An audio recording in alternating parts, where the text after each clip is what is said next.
Great. Hi. Should I wait for you to get up there, or are we good to go? Okay, great. He is running. Good evening, welcome. It's good to see you all here. I'm Andrew Megill, the Associate Conductor for the Festival and the Conductor of the Choral Ensembles here. And I'll be leading tonight's concert entitled Cathedral of Angels. One of the most exciting areas of musical research of the last 30 or 40 years has been the rediscovery of a corpus of works that are extremely exciting but had been virtually forgotten, which were works written during in Latin America during the Baroque period, which is to say between about 1600 and 1750. And that until about 25 or 30 years ago, none of this music was known at all. And especially in about the last 10 years, there's been a real explosion of interest in it. At this point now, you can find lots of performances and recordings of these. I was having dinner with a former member of our chorale who's now singing with Chanticleer, and I know they were just in Carmel doing a Mexican Baroque concert as well earlier this year. So it's really become a touchstone for lots of groups. And I think if this is your first time approaching this music, you'll figure out pretty fast why it's become so popular. It's incredibly accessible, exciting, direct, communicative music. The genesis of the music, I guess, just as a sort of starting point, for me, one of the things that makes this particular pocket of repertoire interesting is the fact that it lies sort of between two influences that might seem at first sort of contradictory, but are beautifully reconciled in this music. And the first is the tradition of the Western art music tradition, Western European, that is. Obviously, we're further west from there now. But the Western European art tradition, which we think of as being sort of culminating in this period with the music of Bach, is certainly a big part of this. And that was brought to the New World by Spanish colonists, especially the Jesuits, who had a mission. Obviously, people came to the Americas with a lot of different motivations. Some just to start a new life and get away from where they'd been in Europe before. For many, it was the search for gold. But there was also a very strong motivator, especially for the Jesuit priests, which was to evangelize a new corner of the globe that was full of potential souls to be converted. And so a big part of this musical influence from Europe to Latin America came through the Jesuits, and came because very early on they figured out, like many evangelical traditions have, that music is one of the fastest ways to people's hearts. And that because of this, we have this incredible influx of Spanish, particularly, Spanish-trained composers coming to the New World and setting up shop here. And certainly the two composers we'll hear most from in tonight's program, who are Juan Gutierrez de Padilla and Juan de Araujo, were both Spanish composers born and raised in Spain, did their initial training in Spain, but both came to the New World as relatively young men, usually probably teenagers in both cases, and then became directors of music for major musical establishments here in the Americas. Padilla became associated with the Cathedral in Puebla, Mexico, which is probably the most important center for music of this time period.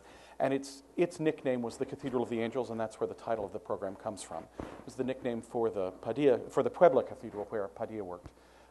The other nickname for that establishment was the White Cathedral because of its beautiful architecture. And Araujo, the other composer we'll hear a lot from tonight, worked in various places. He worked in two different cathedrals in modern Peru, but then settled primarily in Sucre, Bolivia. And the cathedral there, I was fascinated to find in my research for this program, rivaled the very largest European establishments of the time. That one of the major centers for European sacred music was St. Mark's in Venice. This is where Monteverdi was the maestro di capella. And as director of music, Monteverdi had a really opulent band and choir to work with. Many players, many singers. And one of the things I found fascinating was that Araujo in Sucre, Bolivia, had a larger establishment. He had more singers and more players. This connection, or this relationship between Venice and Sucre also is going to play out in another specific way, and that's that in the first portion of tonight's program, we'll hear primarily music written for liturgical use in the Roman Catholic churches and cathedrals of Latin America, mostly, again, the Puebla Cathedral and the Sucre Cathedral, and that the style in which they're written is very much drawn from the style that was invented by Monteverdi and his predecessors in St. Mark's in Venice.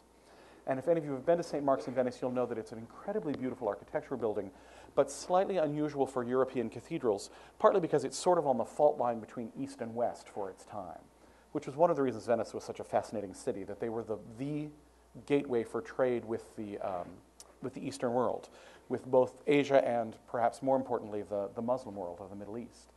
And that because of this, there are lots of results from this. One of these is that of all the nation states in Europe at this time, Venice was probably the most liberal in certain ways.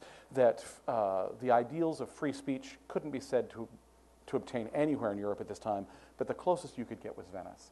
And so that, for instance, it's fascinating to me that Martin Luther's treatises were not printed in Germany, they were printed in Venice, because it's the one place where if it could sell, they'd print it, regardless of what the words said. It's also the one place in Europe outside of Spain at this time that had a sizable Jewish population that was allowed to function relatively freely, certainly not as freely as we would find justified today, but more so than almost any other place in Europe at the time. And so we have this fascinating thing going on in Venice where they live their own lives very independently of Rome, despite the fact that they're Roman Catholic. But one of the things that's true of the St. Mark Cathedral is that because of its acoustical and architectural features, it encouraged the development of a kind of music that became extremely important historically, as well as fascinating just for its pure sonic values. And that's the idea. It's typically called polychoral music in English. The term in Italian was cori spezzati, which literally means broken choirs. And the idea was to have varying performing ensembles separated spatially throughout a performing area, and that part of the expressiveness of this music came from the sense of space in which it was sung. So you'd have a choir on your right and a choir on your left, and they sang back and forth to each other, rather than a more typical sort of everybody in the middle singing one thing. And it's actually going to be this that develops into one of the most important genres of the Baroque, which is the concerto. And the whole idea of the concerto is a group of instruments against another group of instruments. First in the concerto grosso, and then later in the concertos, even things like the Beethoven piano concertos, the basic idea is the piano versus the orchestra. And this has its roots in this Venetian idea of left versus right, sort of the first use of stereoscopic sound in a way, and a fascinating use of space and acoustic as one of the expressive devices of the music. And one of the things that I find fascinating and beautiful is that this music from Latin America that is liturgical in its use is primarily drawn from this Venetian background. And so what you'll find is, in tonight's program, the first third of the program is dominated by these pieces for the liturgy from Puebla and Sucre cathedrals. And for instance, there's a processional, which I'll come back to in a moment. After the processional, the first piece you'll hear after that is a Deus in Adiutorium, a setting by Padilla, and it's set for 2 choirs. And although Sunset Center is not quite set up for the kind of acoustical and spatial play that St. Mark's was, we've done our best to sort of try to find ways to exploit what we do have. And so you'll hear the Deus in Adiutorium is written for 2 contrasting choirs. And so what we'll do is we'll have choir 1 down the left aisle and choir 2 down the right aisle, surrounding the audience. And in addition to being beautiful music, it's beautiful music that sort of bounces around space. And this is meant to be part of its expressive values. The other major program in the first third of the other piece in the first third of the program is the Dixit Dominus by Juan de Araujo. This one I find, one of the things I love about working in a festival context is that we can program in ways that mean that we're not just giving you one concert tonight, but we're drawing a series of lines from tonight's concert to other concerts throughout the week. And so, for instance, those of you that were fortunate enough to be with us either last night or last Tuesday will have heard the chorale, excuse me, I'm dropping microphone parts. Will have heard the chorale and the orchestra sing a Dixit Dominus setting of Monteverdi. And obviously he was writing this for Venice, and it exploited these sort of acoustic properties of dividing people into various corners of the room and having them sing from there. And we'll hear Araujo's setting of the same text tonight, although his is for 3 choirs.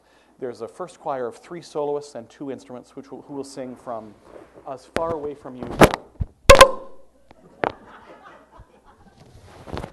I think I need to go back to the 17th century. Pardon me, this is going to pop for a minute. Okay, take 2. So you'll have three choirs, the first of which is a very small choir of three soloists and two instrumentalists who will be as high up and far in front of you as they can get on the stage. Then you'll have a second choir on your left and a third choir on your right, each doubled by instruments. And part of the joy of this is sort of like watching tennis at Wimbledon, is your head goes left and right as various people sing, and tracking who's singing at various points, and the difference between here, there, and the difference between small group and large group. So part of the joy also is the very direct contrasts of 2 or 3 people singing and masses singing. It's also, just as a historical aside, it is from this same Venetian school that exploited the idea of opposing forces that we have the first use of dynamics in music history, that they invented the use of forte and piano to say loud and soft, and it was clearly related to their mind to this spatial separation. Or in the case of tonight, loud is usually created by all 3 choirs singing, and soft is created by one singing at a time. So here, this sort of series of very sharp contrasts. The last piece from this first third of the program that's a liturgical piece is a mass setting by one Padilla, the Missa Ego Flos Campi. And it is, although it is for 2 choirs and exploits this divided choir tradition, it also draws on an even older tradition which was current in the 16th century throughout Europe, the really standard musical style of the High Renaissance. And in this way, it's a very, very old-fashioned piece. It's very beautiful, but for instance, there is not a huge amount of interest in expressing the meaning of specific words. It's more interested in creating a general mood than saying this particular word and finding a way to musically make that pop off the page.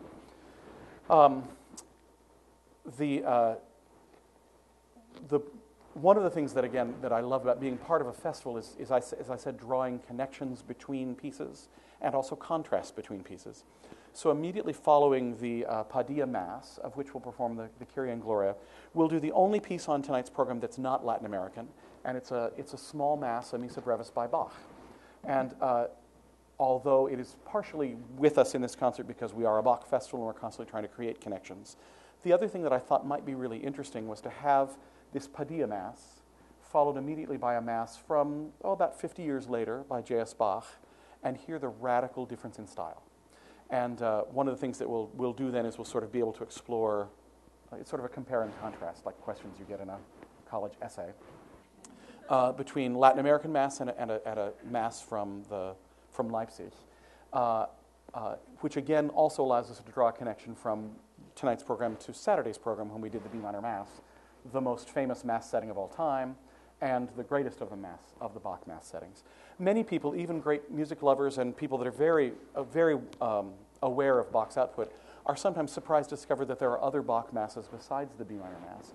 In fact, there are 4 of them. They are all called a Missa Brevis, or short Mass, is what the Latin means.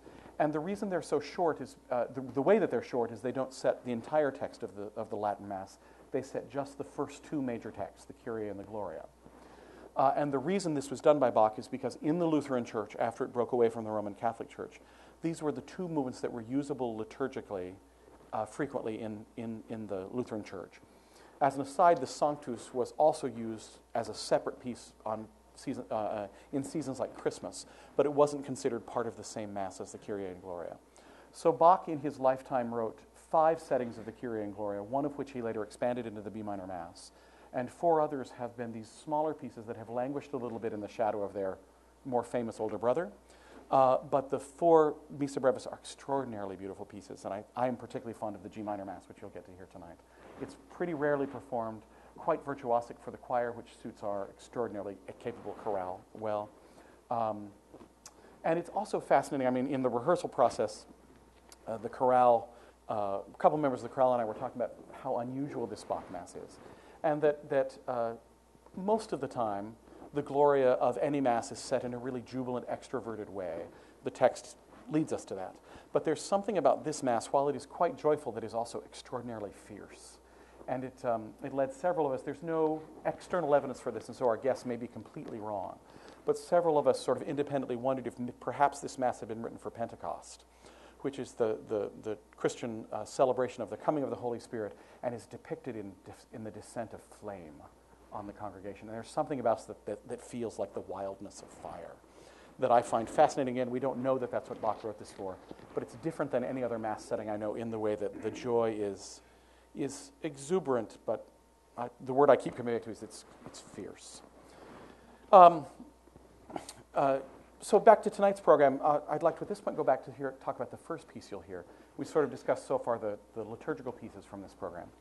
But the very first piece you'll hear is fascinating in lots of ways, both historically and just for its pure musical value. Historically, the first piece is important because it's the very first piece of music published in the New World. In about 1611, I believe it is. This work was published, and so it's the first time that we have published music from the Americas, and it is this particular piece. It is also in that manuscript labeled as a processional, and that those of you who are longtime Bach Festival devotees know that the Wednesday night program has traditionally been held at the Carmel Mission, which is a fantastic and evocative space. This year, for reasons of some construction that they had planned to do there, ended up not getting to yet, but we weren't sure whether we'd be able to use the space by the time we needed to make the decision to decide to do this concert at the Sunset Center. We still wanted to have, while we sort of understood the futility of trying to recreate the Mission ambiance in Sunset, they're just too different, there were certain elements of the traditional Wednesday night that we wanted to continue. And one of these was the use of a procession to begin the program, and I was particularly enchanted by the idea of a processional that was designed to be used as a processional, but was connected to the New World and was in fact historically important as sort of the starting point for the rest of the program, the first piece of music published in the New World. It also brings us back to the very first thing I said in tonight's lecture after Hello, which was that this music is, I think, especially interesting because of the way it balances between European influence and the other side of Latin American music, which is a tradition that's primarily oral and not written, a tradition that's rooted in folk music, and a tradition that's rooted in the music of immigrants from Africa and Cuba. And so we have this vibrant, rhythmic, earthy, folky feel that counterbalances this sort of exquisite craftsmanship and sophisticated technique that came from the European tradition.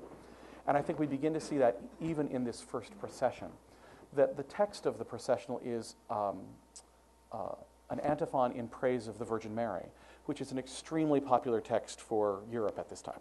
So it's a text that anybody could have heard or set throughout Europe, except that the language in which it's set is Quechua. And Quechua is the language which was spoken by Aboriginals, especially the Incans, at this time. It's still spoken to this day. Some of you may remember we had a visiting intern about 4 or 5 years ago named Sylvia Falcone, and it turns out that her father, his first language was Quechua, which was fascinating because it's still spoken in pockets of especially Ecuador and Peru.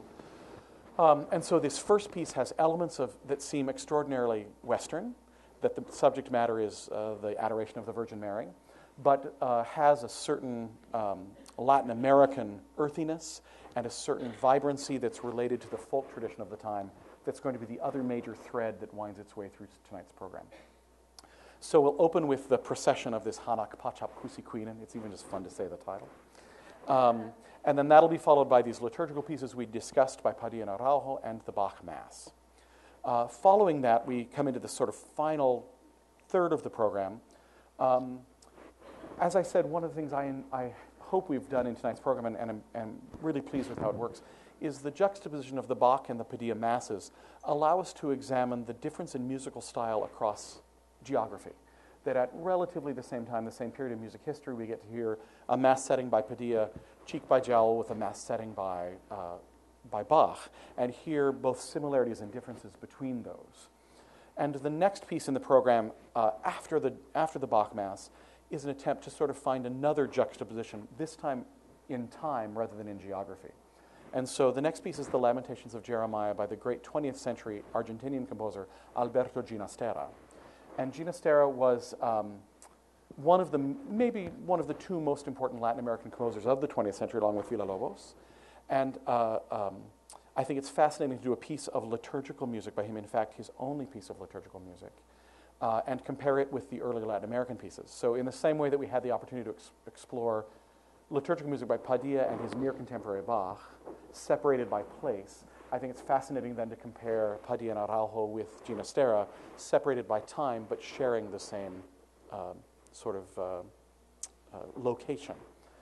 And one of the things you'll find, I think, in the Ginastera is that it is in some ways unmistakably 20th century, but in other ways it shares such obvious roots with the earthy folk tradition that we talked about as being so much a part of this Latin American music. Beginning with the fact that the piece begins with these sort of wailing figures in the women's voices, saying, ah, ah, that are going to recur hugely in the last bit of the program, where we have the choir over and over singing I. Whenever anything gets exciting, they sing the word I, which has no linguistic value whatsoever. It's not translatable. It's just the sound of Latin American and Spanish excitement translated into music. So the Ginastera or Ginastera Lamentations of Jeremiah are a three-movement a cappella work, virtuosic choral work, one that is performed very rarely because it's so difficult. But again, we have fantastic forces to do it here. It also gives us a chance to, for this particular piece, use not only our wonderful professional chorale, but also the equally wonderful volunteer chorus. And they'll join us for this work, which requires a greater thickness and density of sound that wouldn't be possible with just the 28 singers of the chorale. It's an extraordinarily expressive work, and one that I find deeply, deeply moving. The first two movements are exquisitely and painfully dark. We had quite a wonderful review come out from last week's performance, and I thought the reviewer described this piece quite well in saying that there are portions of it that slice through the heart like a knife, and I think that's true. Although the last movement has this wonderful sort of apotheosis of that, in which we sort of come to we work through the pain and the anger of the first two movements. I think this is a good time to mention something else that's, I think, relatively unusual about this particular program compared with the other wonderful programs we do here at the Bach Festival. And this was born again out of our desire to find a way, without trying to recreate the unrecreatable ambiance of the mission, but to find a way to sort of help this concert be different than other concerts of this week, because this always has had a traditionally distinct identity. And so one of the things that David Gordon and I worked with the help of Douglas Mueller, the three of us sort of worked out, is that throughout tonight's concert, in addition to the music and using the beautiful super titles that David always provides for us, in addition to the super titles, you'll get not only the words that we're singing, but in each movement you'll have a different visual image drawn from the world of the visual arts that is somehow related to what we're singing. And so that, for instance, during the Lamentations of Jeremiah of Ginastera, we have three different beautiful paintings of the prophet Jeremiah. Two by Rembrandt, and the third might be Chagall. We looked at a Chagall, but I can't remember if that's when we finally decided or not. But you'll have a chance to sort of use more than one sense in your exploration of this music. And our hope is that one of the things I love about being in the mission and performing there is that the space itself, the architectural space, I think it helps create a different relationship sometimes between the performer and the audience. And it feels a little bit more like we are singing with you than that we are singing to you. And I think that's one reason why in the mission it's been so frequently successful that we have programs without applause. Because it seems like there's somehow that we draw you into our world, and rather than sort of entertain you and you watch us from a distance, that we find a way to draw you into the artistic process and into the creative process. And we're hoping that the use of the visual images will, at least for some of the audience, create that opportunity to feel engaged in a way different than sometimes in a standard concert. Following the Ginastera, the final set of the program are four villancicos.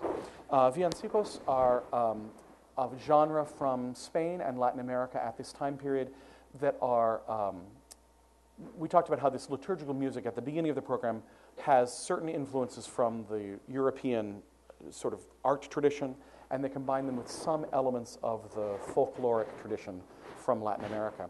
What we find in the villancicos is that we go from sort of relatively even balance to sliding this way on the scale. And so although these works are by the same composers as wrote this beautiful liturgical music at the beginning, these are much more deeply steeped in the direct, earthy folklore tradition of this time period. For instance, the formal structures of them are very simple. That in order to be a villancico, one of the defining characteristics is that it has almost the most basic musical form we can have from any sort of popular music, which is verse, refrain, verse, refrain, verse, refrain. And you'll find that this is true of all of these villancicos. The second thing you'll find is that the textual images of the villancicos are extraordinarily direct. They're not complicated theological ideas. They're almost cartoon-like, and I don't mean that as a negative at all. They carry incredible punch and incredible directness but they're not abstracted particularly, and they're meant to reflect the lives of common people from their own time. So several of them, of these tonight, although not all, are somehow tangentially Christmas related. And we have, for instance, in the Asiolo Flasiquillo, the third villancico we'll perform, the Christmas story is transplanted essentially to Latin America, and the shepherds of Bethlehem are replaced by the people who were doing the shepherding work in Latin America, which in this case were the African slaves. And so we have a whole work that's written from the point of view of the African immigrants. It sounds a little like they came of their own free will, and they didn't quite, but of the African slaves as if they were the shepherds at the manger. It also creates what for me is always a slightly uncomfortable decision with this particular piece. I think the piece Asiolo Flasiquillo is a beautiful and very direct and very charming piece of music, but it is written by a Spaniard, and it writes, the text that you'll hear is Spanish, but written as if it were spoken with an accent from Africa. And so they actually write out, for instance, the word Puerto Rico is written out phonetically as Puerto Rico, which was apparently how the African slaves would have pronounced this. And I think it's a very fine line between, it's always an issue again when dealing with the great tradition of American spirituals, that these are some of the most important and beautiful and moving works ever written by American composers. But the question always comes up when we do those, should we do them in dialect? Because the dialect was the language of the people who wrote them, but it's also easy for us to slip across the line into parody. And so when we do Asiolo Flasiquillo tonight, we will use the dialect, but I just think it's good for us to let the audience know that it's a considered decision, and one that we hope you will share with us in terms of not allowing it to become parody, but in some ways honoring these people that were brought here against their will and were an important part of the colonial tradition as well. The other three villancicos, the first one is Convidando esta la noche, which is where you'll hear particularly the word I over and over again. And the idea is sort of the breathless excitement of these people at having a spiritually transcendent experience. And it's so much so they can't even finish a sentence. They say things like, I see him, he's so beautiful, and every sentence is started or ended with this sort of exclamation of glee. That's beautifully said in music as well. The second villancico we'll do is called Ay Galaguinos, and it's specifically addressed to the Galician sailors. They were one of the seafaring people who were colonizing the New World. And the idea is that in their travels around the world, maybe they discovered Bethlehem as well as the New World. And we also get this beautiful sort of sense of discovery of Christianity by a new people. And we have, again, this word I that appears over and over again, although this time it's always written in a way that's a little gentler and a little sweeter. And then the final piece on the program is one that I'm extremely excited about performing. It's called Salga el Torrio Osquillo, and it's a villancico that I think captures the excitement and the directness and the energy of the villancico tradition, and it depicts the Christian theological message of redemption in ordinary terms, those of a bullfight. And so we are given the picture of a bull that is on a rampage and on the loose, and the choir essentially sings the part of the crowd watching, and half of the crowd is thinking it's incredibly exciting how agitated the bull is becoming, and the other half of the crowd is getting a little afraid of what's going to happen next to them if the bull goes completely crazy. But then, of course, the day is saved by the child matador, who turns out to be Jesus, who strides in and kills evil and the devil. But it's this fantastic depiction of the energy and excitement of a bullfight. And I think it's just an incredibly exciting way to end this program, which has this beautiful combination of both European sophistication, but particularly in these final pieces, this beautiful, earthy, folkloric, energetic, direct, rhythmic music drawn from indigenous music of the New World, and also the beautiful dance rhythms that had been brought to the New World by the Cuban and African immigrants. The last thing I'll say before we close up shop for tonight, I have to go up and get the chorale warmed up for their performance tonight, is that one of the things I find fascinating with this repertoire is that if you know the music of Bach, you know that he's deeply influenced by the dances of his time. That's why in all the orchestral suites you've heard this week, you've heard bourrées and gavottes and gigs and sarabands. And the same thing is true for Latin American music. It's heavily dance-based, but the dances are the huaracha and the juguete, and they're dances that were brought largely influenced by African dance and Cuban dance. And so there's a certain amount of rhythmic energy that's unlike any other Baroque music you'll hear from its time. So I hope you enjoy the program as much as you enjoyed putting it together. It's fantastic and underperformed music, and it's just been a joy to explore, and we can't wait to share it with you. So thanks very much, and enjoy.